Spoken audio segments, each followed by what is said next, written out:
영적 전쟁에 대해서 얘기를 하고 있는데요. 왜 영적 전쟁에 대한 이야기가 왜 필요한가? 왜냐하면 시대를 우리가 바르게 분간하게 되면 세월을 아낄 수밖에 없고, 그리고 내가 진리 가운데 서 있어야 된다는 이 인식을 분명히 해야 되기 때문입니다. 믿음은 행위를 통해서 드러납니다. 영혼 없는 몸이 죽은 것 같이 행함이 없는 믿음은 죽은 겁니다. 내가 살아있다면 그리스도의 군사로 부름받았다는 사실도 인식할 뿐만 아니라 시대의 흐름 속에서 역류하는 물고기와 같이 그 탕류에 쓸려가는 인생이 아니라 진리의 허리띠를 띠고 세워져 있는 모습으로 말씀에 육화되어 있는 모습을 가지고 이 땅을 살게 되어 있습니다. 중세 시대 역사의 주도자였던 기독교 사상이 이제 계몽주의 그리고 근대화 불교 속에서 거부되면서 이성 중심의 시대가 열립니다. 이성 중심의 시대를 우리는 모더니즘이라고 얘기하는데, 이 시대가 중세만큼이나 흑백의 논리나 절대의 논리가 강하게 지배했던 그런 시대로 평가를 하는데, 근데 이 모더니즘의 시대가 지나가면서 포스트 모더니즘 시대가 시작됩니다. 특징이 뭐냐 하면 규격과 형식, 표준과 절대를 탈피하고 다양함과 그다음에 다원 그리고 해체를 추구하는, 이것이 포스트 모더니즘이 갖고 있는 특징입니다. 그래서 전통과 규범, 도그마로서의 교리적인 구석을 거부하고 모든 것을 상대화시킵니다. 절대라는 것이 없어요. 그래서 이 포스트 모더니즘의 정신은 절대적 진리가 있음을 전제로 하는 기독교의 큰 도전과 위협을 주는 시대가 됐다는 것을 천명하고 있습니다. 그럼 뭐가 그러면 우리에게 큰 위협이 될까? 첫 번째는 그들이 주장하는 개인주의입니다. 신비주의 또는 경험주의라고도 보통 얘기를 하는데, 모든 문제에 대해서 나 자신의 관점으로 접근합니다. 그러니까 내 자신의 느낌, 내가 경험한 경험, 내가 체험하게 된 이 체험을 중요시하면서 자신이 느끼지 못하고 체험하지 못한 사실, 마음이 가지 않는 일에 대해서는 결코 받아들이지 않습니다. 이런 개인주의는, 이런 경험주의는 하나님의 말씀조차 자신의 느낌을 따라 받아들일 수도 있고 받아들이지 않을 수도 있다는 생각을 가지게 되었고요. 기독교인인데도 불구하고 다른 종교적인 의식이나 사상을 받아들여 혼합하고 믿는 내 마음대로의 기독교 신앙, 사사기설을 빗대면 자기 소견에 옳은 대로 믿는 신앙이 시작됐던 겁니다. 그러니까 말씀에 근거한 신앙이 아니라 자신의 생각, 자신의 느낌, 자신의 체험에 근거한 신앙은 바른 신앙이 아닙니다. 참 신앙은 언제나 말씀에 기초하고 있습니다. 하나님 말씀에 근거한 것임을 명심해야 됩니다. 시편 119편 말씀해 보면 133절에 나의 발걸음을 주의 말씀에 굳게 세우시고 어떤 죄악도 나를 주관하지 못하게 하소서. 우리가 주의 말씀은 내 발의 등이요 빛이 됐다고 고백한 다윗의 고백처럼 내 발걸음이 말씀에 굳게 세워져 있어야 됩니다.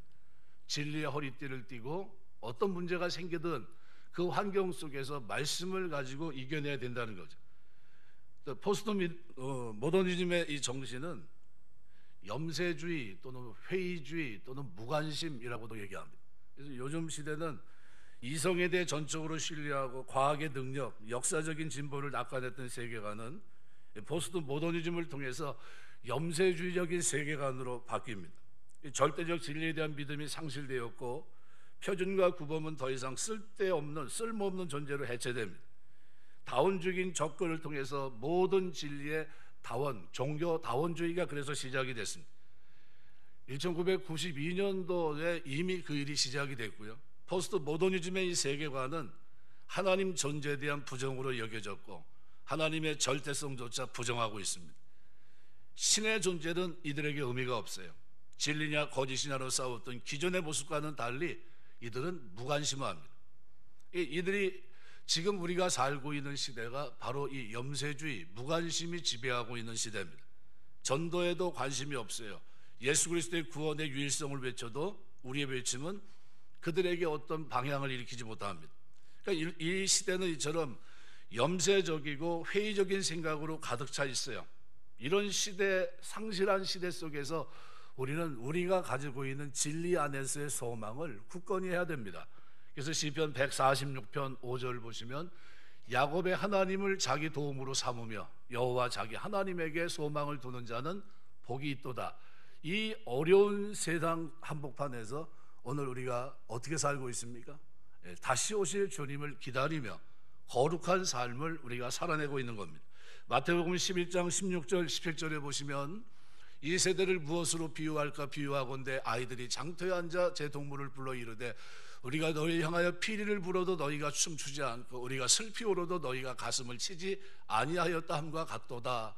이 시대를 그대로 보여주고 있지 않나? 주님이 한탄하신 그 시대 그 당시의 모습을 비췄다면 이것은 마지막 때 우리가 살고 있는 포스트 모더니즘 이 시대의 무관심을 염세주의 아무런 소망도 없는 이 모습을 그대로 보여주고 있습니다. 그리고 이것은 상대주의의 모습으로 드러납니다. 상황윤리 또는 절대적 진리의 부정이라고 하는 이 틀 속에서 사고가 진행이 됩니다. 표준과 규범의 해체는 절대성에 대한 신념을 상실하게 했고 모든 영역에서 상대적 가치관을 가지게 하는 계기를 가져옵니다. 윤리 도덕적 차원에서도 기존의 전통적 윤리관이 무너졌고 각자의 처지 상황에 따라 상대적 기준을 적용하는 상황윤리가 주류로 등장하기 시작합니다. 개방적인 성윤리가 받아들여지고 금기시됐던 동성애와 같은 것들에 대해서도 나름대로의 가치를 거기다 부여하기 시작합니다.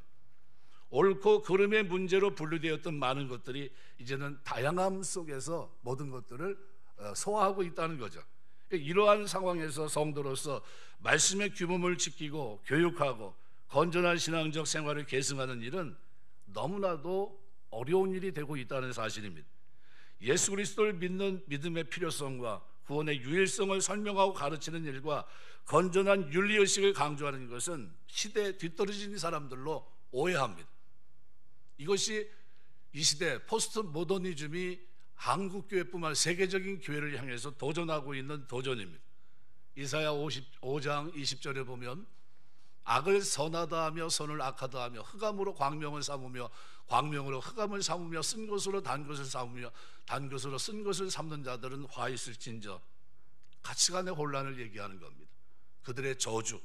이것이 우리가 살고 있는 지금 경험하고 있는 포스트 모더니즘입니다. 우리 주변에 하나님 두기를 싫어하고 빛 대신 말씀을 거부하는 죄악된 인간의 마음속에 항상 있어왔던 가치관이고 사상입니다. 근데 이것이 21세기 역사 흐름 속에서 문화와 사회 사상으로 포장돼서 강력한 힘을 발휘하고 있어요. 무기력하게 지금 떨어져 나갑니다. 많은 사람들이 하나님 진리의 허리띠를 띠고 의의 길, 거룩한 길, 생명의 길을 걸어가야 되는데 거기서 자꾸 이탈합니다. 이런 그들의 도전 앞에 우리는 진리의 말씀으로 부장하고 손에 잡히지 않는 거대한 어둠의 세력과 싸움을 시작해야 돼요. 너희가 지금까지 피 흘리기까지 싸우지 않았던 우리의 모습을 유심히 보셔야 됩니다. 빛이 오면 어둠이 물러가듯이 하나님 말씀 앞에 인간의 헛된 사상과 가치관도 반드시 무너진다는 생각을 가지고서 우리는 지금 사도 바울이 에베소 6장을 기록하면서 왜 철학에 대해서 누구보다도 해박한 지식을 갖고 있는 그가 13권의 서신을 쓰면서 많은 사람들을 독려했던 그가 왜 이 쓸데없는 이야기를 여기다 기록하고 있을까? 그러면서 특정짓기를 우리의 싸움은 혈과 육의 싸움이 아니라 어둠의 주관자들과 정사의 주관자들과 악한 영들과의 싸움이다. 그죠? 그들을 규정합니다. 그들이 그럼 뭘 가지고 우리를 힘들게 하는지 이것을 우리가 관심 있게 보셔야 됩니다. 그래서 오늘 본문은 진리의 허리띠입니다. 그냥 허리띠가 아니라 그래서 성경 기자들은 이 부분을 해석하면서 두 가지로 봅니다. 진리의 허리띠를 복음으로 보기도 하고 또는 이사야 11장 5절에 기록되어 있는 공의로 그 허리띠를 삼으며 성실로 몸의 띠를 삼으리라. 큰 공의로 그의 허리띠를 삼으며 성실로 그의 몸의 띠를 삼으리라 이렇게 기록이 되어 있는데요. 그리스도의 영적 군사인 성도는 마귀를 대적하기 위해서 가장 우선적으로 복음의 진리, 성실과 정직으로 무장돼 있어야 된다는 겁니다. 성도가 복음의 진리로 무장하지 않으면 이렇게 거짓 교훈으로 포스트 모더니즘 이 세상 한복판에서 제대로 서 있을 수 있을까? 제자리를 지키고 믿음을 지키고 소망을 가지고 이 땅에서 하나님의 사랑을 실천하며 살아갈 수 있을까? 대단히 힘듭니다. 성실과 정직을 갖추면서 마귀의 공격에 허점을 제공하지 말아야 돼요. 복음의 진리를 부지런히 배워서 그것에 대한 정확히 아는 것은 우리의 삶 속에서 너무나도 중요한 시대가 되어버렸다는 겁니다. 대충 아는 것이 무서워요. 하나님 말씀의 진리로 사망으로 이끄는 거짓을 분별하고 바른 길, 좁은 길, 의의 길을 오늘 우리는 선택해야 됩니다. 바울은 부활하신 주님을 직접 만났고 삼층천 셋째 하늘을 경험했던 사람입니다. 고린도후서 12장 2절 보시면 내가 그리스도 안에 있는 한 사람을 아노니 그는 14년 전에 셋째 하늘에 이끌려간지라 그가 몸 안에 있었는지 몸 밖에 있었는지 나는 모르거니와 하나님은 아시느니라. 지식과 지혜도 풍성해서 그야말로 좋은 배경 속에서 좋은 수승 밑에서 제대로 배운 실력자입니다. 근데 그가 자신은 언제라도 넘어질 수 있다는 약한 존재임을 깨닫습니다. 이런 교만의 조건들로 인해서 넘어질 수 있다는 사실을 아신 하나님께서는 미리 그를 위해서 예비하셨습니다. 그래서 고린도후서 12장 7절에 보면 여러 계시를 받은 것이 지극히 크므로 너무 자만하지 않게 하시려고 내 육체에 가시고 사단의 사자를 주셨으니 이는 나를 쳐서 너무 자만하지 않게 하려 하심이라. 계시를 받은 것은 신령한 체험을 한 것인데 이 엄청난 체험을 했는데 그런데도 마귀는 그를 공격하고 있더라는 겁니다. 하나님께서는 그러한 교만함으로부터 멸망당하지 않게 하기 위해서 자신의 육체에 어려움을 주셨다는 겁니다. 그것 때문에 사단의 가시 때문에 3번이나 기도했지만 더 이상 구하지 않게 하셨어요. 하나님께서 오늘 우리에게 대비책으로 주신 것이 뭡니까? 바로 그것이 전신갑주예요. 다양한 공격에 다양한 방어를 할 수 있도록 덧입혀 주신 은혜의 선물을 우리가 잘 활용한다면 우리의 구원, 믿음, 의와 진리를 보호할 수 있습니다. 최선의 방어는 우리 자신의 힘에서 나오지 않습니다. 최선 그리고 최고의 방어는 하나님의 전신갑주를 입는 데 있어요. 그래서 하나님의 전신갑주를 입으라고 명령했던 겁니다. 하나님 주신 능력과 은혜를 가지고 우리는 이 시대를 살아야 돼요. 그래서 진리는 너무나 중요합니다.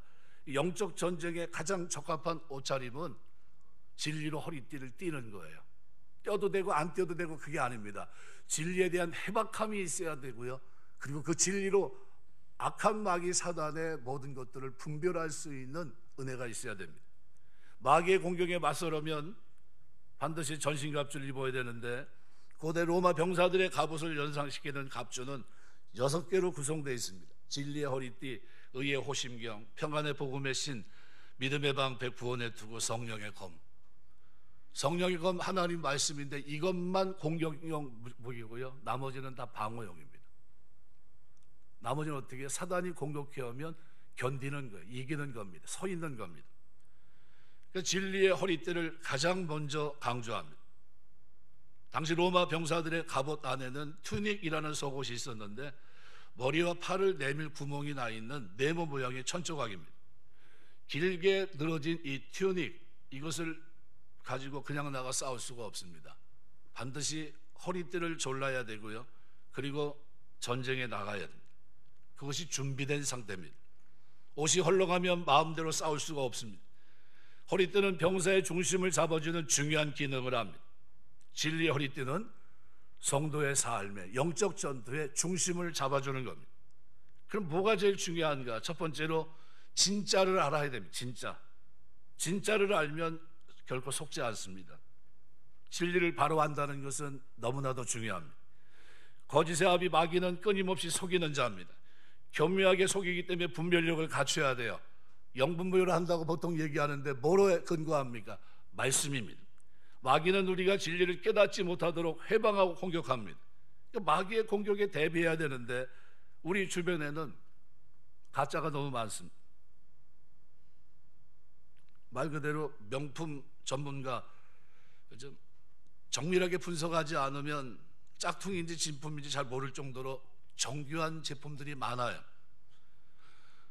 우리나라 화폐를 만들고 있는 조폐공사에서 위조 지폐를 감별하는 분들은 평소에 계속해서 진짜 지폐만 만진다고 그럽니다.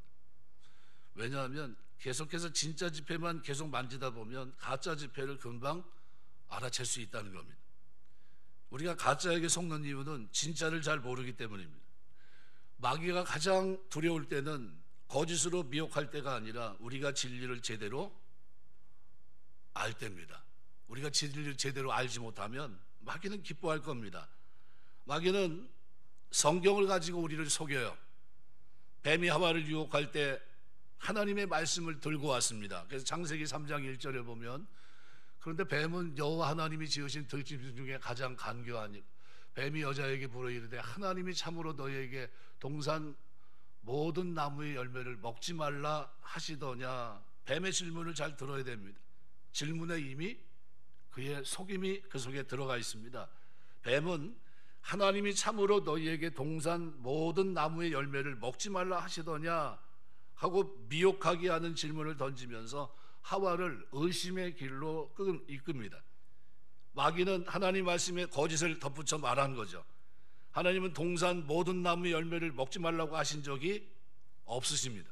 그래서 여자가 창세기 3장 2절 3절에 보면 여자가 뱀에게 말하되 동산 나무의 열매를 우리가 먹을 수 있으나 동산 중앙에 있는 나무의 열매는 하나님의 말씀에 너희는 먹지도 말고 만지도 말라 너희가 죽을까 하노라 하셨느니라. 진실에 거짓을 덧붙여 대답을 합니다. 하나님은 먹지도 말고 만지도 말라고 하신 적이 없으십니다. 근데 여자는 심지어 말씀을 제 마음대로 거기다 빼기까지 합니다. 그래서 하나님 창세기 2장 10절에 보면 뭐라고 얘기합니까? 선악을 알게 하는 나무의 열매는 먹지 말라. 내가 먹는 날에는 반드시 죽으리라 하시니라. 먹는 날에는 반드시 죽는다고 하셨지 너희가 죽을까 하노라 이렇게 말씀하지 않으셨습니다. 근데 하와의 문제는 하나님 말씀을 정확히 알지 못했습니다. 마귀의 속임에 논란하지 않으려면 성경을 잘 알아야 됩니다. 정확하게 알아야 됩니다. 대충 알면 오히려 미혹하게 되고요. 특히 이상한 이단을 쫓아가서 거기서 지금 시험 치르고 있을 수도 있습니다. 뭐 때문에 그렇죠? 예수 믿는 사람들이 다 가 있죠. 초신자가 거기 가 있는 사람은 거의 없다고 봅니다. 뭐 때문에 그렇습니까? 말씀을 제대로 모르기 때문이에요. 또 마귀가 속인 것이 있습니다. 창세기 3장 4절 5절 보면 뱀이 여자에게 이르되 너희가 결코 죽지 아니하리라. 죽지 아니하. 저 맞는 말입니까? 틀린 말입니까? 틀린 말이죠. 너희가 그것을 먹는 날에는 너희 눈이 밝아져 하나님과 같이 되어 선악을 알 줄 하나님이 아심이니라. 순전히 다 뭡니까? 거짓말이에요. 그러니까 마귀는 하나님 말씀을 자기 마음대로 거짓으로 해석합니다. 그런데 하와는 뱀의 거짓말을 진리로 받아들입니다. 뭐가 없습니까? 진리에 대한 분별력이 없는 거예요. 마귀는 우리가 어둠 가운데 머물러 있을 수 있도록 우리를 속입니다. 하나님 말씀을 모르고는 신앙생활이 불가능합니다. 성경을 모르고 믿는다고 말하면 이것은 어불성설이에요. 성경을 읽지 않는 사람이 생각보다 많습니다. 지금 이제 초신자가 이제 교회 나오면 저는 늘 권합니다. 성경을 읽으시라고, 다독하라고. 5번 정도 읽으면 그때서 어떻게 해요? 이제 귀가 열리고 눈이 열리고 마음이 열립니다. 여러분 성경 읽으시길 주의 이름으로 축원합니다. 성경을 주일날만 와서 보시게 되면 절대로 진도가 안 나갑니다. 발전이 없어요. 마귀는 우리를 계속해서 그 자리에 머물게 해요. 앞으로 전진을 못하게 만듭니다. 마귀가 하는 일은 성경을 무지하도록 우리를 미혹하게 하는 겁니다. 성경을 읽지 않고 신앙생활하면 유사시의 말씀을 부인할 가능성이 높습니다. 마귀의 거짓말에 속아 한 방에 날아가 버릴 수도 있어요. 92년도 시한부 종말론이 그랬죠. 전도사들도 많이 갔었습니다. 우리 때 꿈을 꿨는데 그러면서 막 쫓아다니는 친구들도 많았어요. 그들이 어디 있는지도 모르겠습니다. 그러는 사람들 뭐 때문에 그러죠? 진리 안에 바르게 세워 있지 못해요. 진리의 허리띠를 띄었어야 되는데 그러지 못하니까. 우리가 성경을 하나님 말씀으로 믿습니다. 믿음의 내용은 성경 안에 있습니다. 진짜 잘 믿어보겠다고 두 주먹 불끈 줘도 그것으로 안 돼요. 그렇게 하는 게 아닙니다. 마귀가 끊임없이 미혹하기 때문에 성경을 멀리하고 할수록 진리에 대한 확신은 점점 줄어들게 되어 있고 신앙의 힘을 잃게 된다는 것을 마귀는 너무도 잘 알고 있습니다. 저는 개인적으로 제가 하나님의 부름을 받았을 때요, 한 5번 정도 성경을 다독하면서 지나가는데 그때 귀가 열리고 마음이 열리면서 성경이 꿀송이보다 달다는 체험을 제가 그때 했어요. 이게 성경이 이런 거구나, 밥보다 더 좋은 거구나 하는 거를 그때 알았어요. 체험해 보셔야 돼요. 그러니까 교회 처음 나오시면 시간을 내서 읽으시길 주의 이름으로 축원합니다. 저는 그 체험이 있어요.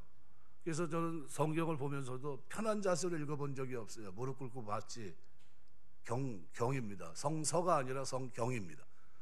그러니까 하나님 하신 말씀을 말씀하옵소서 종이 듣겠습니다 하는 태도를 가지고 읽었으니까요. 우리는 성경을 하나님 말씀으로 믿어요. 그래서 사람들이 성경을 믿지 않는 이유 중에 하나는 말씀의 맛을 보지 못했기 때문이에요. 우리가 하나님 성경의 맛을 여러분이 경험하게 되시길 주의 이름으로 축원합니다. 맛을 보면 성경을 대하는 태도가 달라져요. 성경을 가까이 해야 됩니다. 이것이 영적 전쟁에서 가장 우선되는 일입니다. 그래서 시편 1편은 뭐라고 표현합니까? 복 있는 사람은 악인의 길을 죄인의 길에 서지 오만한 자의 자리에 앉지 않고 오직 여호와의 율법을 묵상하는, 주야로 묵상하는 자라는 겁니다. 우리가 신앙생활하면서 하나님 말씀을 묵상하셔야 돼요. 말씀은 빛이기 때문에 말씀 안으로 들어가는 것은 곧 빛 가운데 나가는 것입니다. 그래서 영적 전쟁에서 제일 먼저 해야 될 것이 뭐냐? 말씀을 읽는 겁니다. 교회를 출입하면서 여러분이 교회를 시간을 내서 읽게 되시길 주의 이름으로 축원합니다. 맥어더가 전쟁 중에도 2시간을 정해놓고 기도하는 시간, 성경 보는 시간은 트루먼이 와도 만나주질 않았어요. 그는 그 시간은 하나님과 만나는 시간이다 그랬어요. 누가 와도 만나지 않겠다는 거예요. 두 번째로 우리가 진리에 사로잡혀야 됩니다. 상황에 자꾸 무너져요. 우리는 지금 무슨 전쟁하고 있습니까? 진리 전쟁 속에 있어요. 진리 전쟁. 성경을 바로 아느냐 바로 알지 못하느냐, 이 전쟁 속에 있습니다. 무관심과 포스트 모더니즘 시대 속에 한복판에 지금 뚝 떨어져 있어요. 광야 같은. 이 시대는 유일한 진리는 없다고 가르치는 종교 다원주의의 영향 속에 있습니다. 진리는 다양한 곳에 있는 것이 아니라 오직 예수 그리스도 한 분입니다. 요한복음 14장 6절은 이렇게 기록합니다. 예수께서 이르시되 내가 곧 길이요 진리요 생명이니 나로 말미암지 않고는 아버지께로 올 자가 없느니라. 예수 그리스도는 하나님께 나아갈 수 있는 유일한 길입니다. 예수 그리스도가 진리라고 하는 사실은 또한 타협할 수 없는 진리입니다. 에베소 4장 21절은 이렇게 표현합니다. 진리가 예수 안에 있는 것 같이 너희가 참으로 그에게서 듣고 또한 그 안에서 가르침을 받았을진데, 진리가 예수 안에 있는 것 같이 그 진리가 우리 안에도 있어야 돼요. 진리가 예수님이 가르치시고 그죠? 전했던 그 진리가, 예수 그리스도를 빼놓고 진리를 말할 수 없습니다. 예수님의 우리를 구원으로 이끄는 길도 없습니다. 마귀는 다양한 방식으로 우리를 그리스도로부터 멀어지도록 만듭니다. 유일한 구원의 진리에 대해서 눈이 감기도록 하는 것이 마귀의 목표예요. 마귀는 집요하게 여기에 대한 목표가 있습니다. 그리스도를 통한 구원 계획을 무산시키기 위해 끊임없이 방해합니다. 바로 이것이 우리가 지금 치르고 있는 영적 전쟁입니다. 우리가 성경을 읽을 때 중요한 것은 그 안에서 그리스도를 발견하는 겁니다. 그리스도를 놓치면 성경은 아무리 읽어도 의미가 없습니다. 디모데후서 3장 15절, 어려서부터 성경을 알았나니 성경은 능히 너로 하여금 그리스도 예수 안에 있는 믿음으로 말미암아 구원에 이르는 지혜가 있게 하느니라. 언제부터 알았다고요? 어려서부터 성경을 알았나니 성경은 능히 너로 하여금 예수 안에 있는 믿음으로 말미암아 구원에 이르는 지혜가 있다. 자유주의자들은 성경 자체를 믿지 못하도록 회방하고 공격합니다. 성경에 게시된 하나님 말씀이 아닌 인간의 말로 만들어 버립니다. 성경의 권위를 훼손하고 신뢰를 떨어뜨리고 말씀을 믿지 못하도록 하는 것은 마귀의 큰 프로젝트 가운데 하나예요. 우리는 어떻게 해야 됩니까? 진리의 허리띠를 띈다고 하는 것은 제대로 이해하려면 우리가 예수님을 보시면 됩니다. 예수님이 어떻게 사셨는지, 어린 시절 율법을 익히시면서 구약에 능통하셨고, 예수님은 평생 진리로 허리띠를 띠고 이 땅을 사십니다. 우리가 알고 마태복음 4장 2절 보면 40일을 밤낮으로 금식하신 후에 줄이신지라. 마귀는 예수님이 광야에서 40일 밤낮으로 공생의 이제 사역을 시작하실 때 줄이신 것을 알고 예수님을 시험합니다.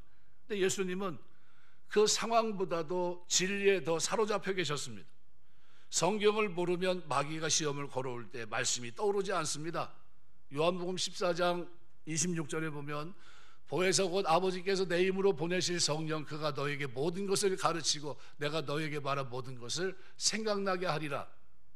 여러분, 성경을 읽게 되시길 주의 이름으로 축원합니다. 성경이 어떤 상황을 경험할 때 그때 성령이 뭐합니까? 말씀을 딱 떠오르게 하십니다. 진리의 허리띠를 띠고 있는 내 삶을 무너지지 않게 지키시는 거예요. 성경을 읽어야 말씀이 생각납니다. 성령은 진리의 영이고 그리스도의 영입니다. 성경을 알아갈수록 그리스도를 알게 됩니다. 초점은 그리스도예요. 우리 삶의 모든 문제 해답도 그리스도입니다. 그리스도 안에 구원이 있습니다. 예수님은 진리의 허리띠를 띠고 이 땅을 사셨습니다. 마귀의 전쟁을 이미 준비하고 계셨습니다. 그래서 다 뭐로 이기십니까?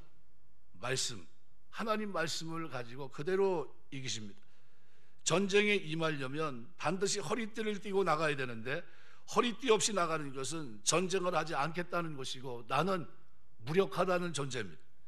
예수님은 마귀의 공격에 말씀으로 맞받아치시는데 아주 적극적인 방어를 하셨습니다. 그죠? 세 번의 시험을 다 무엇으로 이기십니까? 말씀으로 이기세요. 말씀으로. 평소 성경을 많이 읽었어도 실전에 약할 수 있습니다. 가만히 보세요. 공부하는 우리 과정을 다 겪었기 때문에 어떤 친구는 진짜 열심히 하는데 진짜 시험 보는 날에는 그냥 망치는 친구들이 있어요. 꼭 이상하죠. 그 친구는 시험 보면 항상 그러더라고. 쟤는 어떻게 준비는 열심히 하는 것 같은데 진짜 시험 보면 항상 성적이 제대로 안 나와. 그런 친구가 있고요. 어떤 친구는 준비는 설렁설렁 하는 것 같고 하는 것 같지도 않은데 어떤 때 보면 어때요?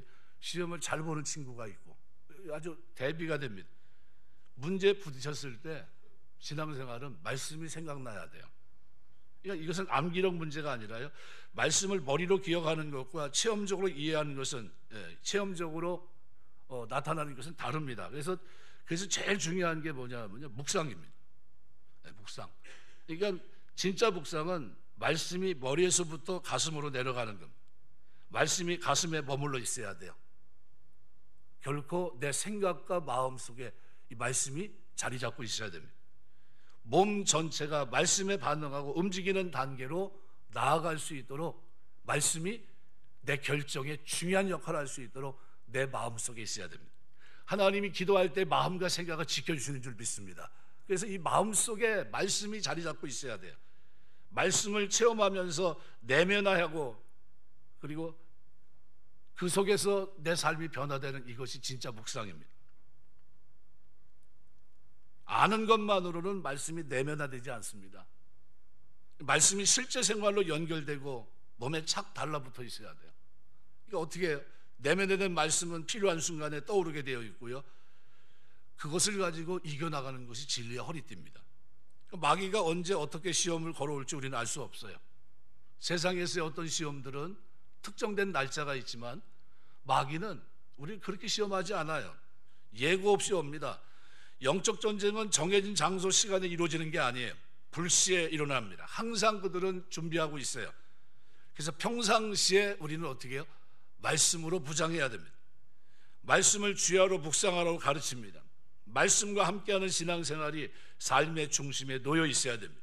말씀과 삶이 항상 맞붙어 있어요. 이것을 우리는 말씀의 육화라고 합니다.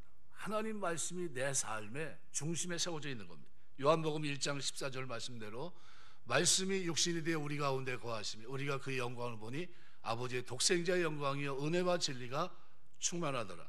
오랫동안 말씀을 따라 살다 보면 말씀과 삶이 하나가 된 모습을 경험하게 될 겁니다. 말씀이 곧 우리 삶의 현실이 됩니다. 신앙에 있어서 가장 중요한 경험입니다. 이런 단계에 이르게 되면 말씀이 가끔 생각나는 것이 아니라 늘 생각 속에 살아있기 때문에 생활 속에서 말씀이 내 삶을 주관합니다. 하나님 말씀은 운동력이 있고 생명이 있기 때문에 우리 삶에 활력을 가져다 줍니다. 말씀이 내 생각뿐만 아니라 삶의 중심에 자리 잡도록 해야 됩니다. 그래서 바울은 골로새 교회 편지를 보내면서 3장 16절에 이렇게 표현해요.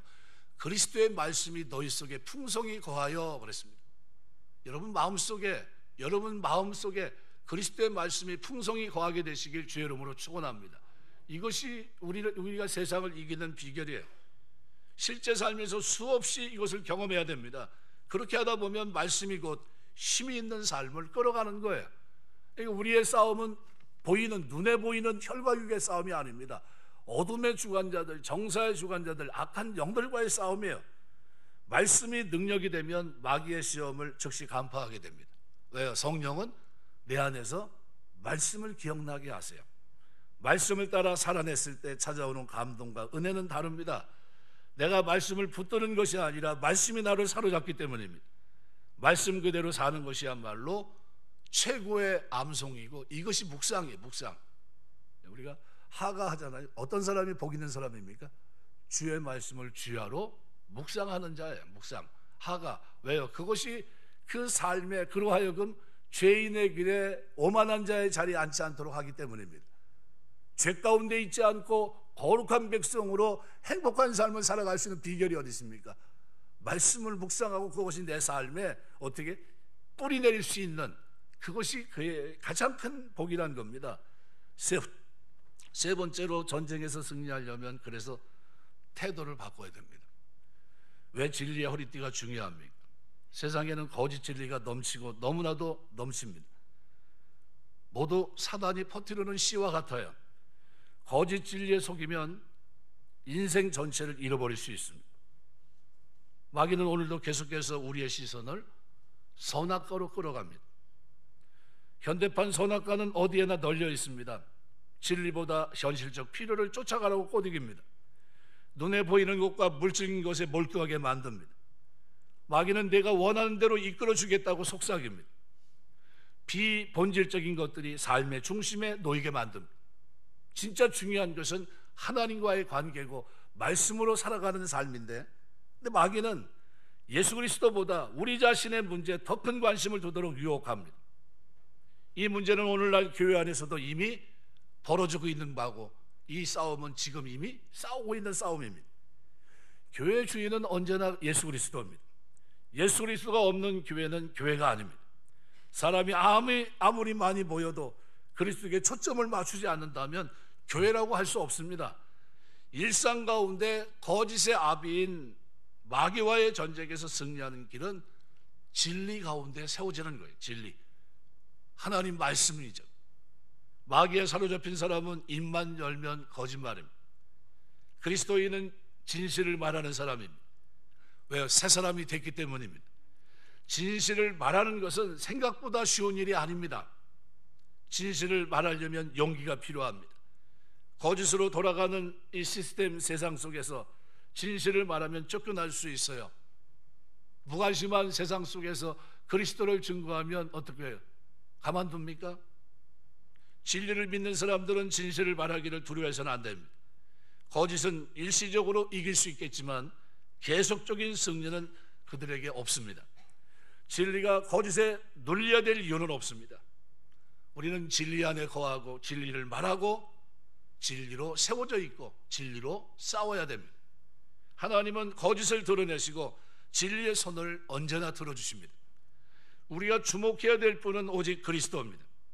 그리스도가 어떻게 사셨는지를 보면 됩니다. 예수 그리스도가 우리의 본이에요. 상황에 따라 답이 되기도 하고 답이 되지도 않는다면 그것은 진리가 아닙니다. 진리는 언제나 불변합니다. 진리는 진리 안에 있는 사람의 삶은 반드시 승리하게끔 되어 있어요. 불시에 닥치는 마귀의 술수에 걸려 넘어지지 않도록 우리는 평상시 진리의 허리띠를 견고히 해야 돼요. 내가 넘어지지 않을 준비가 되어 있는지, 분별력을 나는 갖추고 있는지, 성경을 읽으려고 하면 그 순간 마귀가 성경을 읽지 못하도록 공격해 옵니다. 그래서 1년에 1독 하겠다고 한 그것도 그저 흐지부지 하시는 분들이 많아요. 마귀는 말씀을 의심하게 하고 오해하게 만들고요, 말씀의 능력을 축소하고 왜곡합니다. 말씀을 적당히 읽고 적당히 살라고 속삭입니다. 이것은 마귀가 하는 일이에요. 우물을 팔 때 석자를 파면 촉촉한 흙이 나오지만요, 6자를 파면 탁한 물이 나오고요, 9자를 파면 맑은 물을 길어 오를 수 있다고 합니다. 말씀이 우리 마음속에 깊숙이 들어가 생명과 능력이 되게 하는 이것이 그리스도인입니다. 이것이. 그러니까 우리가 말씀을 묵상할 때 말씀이 우리 영혼 깊숙이 들어갈 수 있어야 돼요. 흔들리지 않는 좌표가 돼야 됩니다. 우리 내면의 진리로 강화돼야 됩니다. 우리 앞에는 언제나 두 가지 길이 있습니다. 빛과 어둠, 선과 악, 삶과 죽음, 실패와 승리, 좁은 길과 넓은 길, 천국과 지옥입니다. 마귀는 늘 우리를 미혹하는데 이 시대는 어느 시대보다도 더 요란합니다. 아주 혼란스럽습니다. 참된 진리를 거부하고 배척하는 시대, 오늘 우리가 예수 그리스도를 주라 고백하고 있는 겁니다. 뭐가 필요합니까? 진리의 분별력이에요. 이것이 너무나 필요해요. 영적 전쟁을 치르고 있다는 사실을 깨달으셔야 됩니다. 성경을 대하는 태도가 바뀌어져야 돼요. 내가 이렇게 해서는 안 되겠구나 해야 됩니다. 말씀을 붙들어야 모든 미혹에서 깨어날 수 있습니다. 진리의 허리띠를 단단히 매셔야 됩니다. 일상에서 말씀이 내 삶을 지배하게 하는 것, 이것이 우리가 해야 될 일입니다. 시대를 분별하고 어둠의 유혹과 속삭임에 무릎 꿇지 않고 말씀으로 깨어 그리스도와 함께 영적 전쟁에서 승리하려면 반드시 진리의 허리띠를 떼야 되는 겁니다. 착각하지 마세요.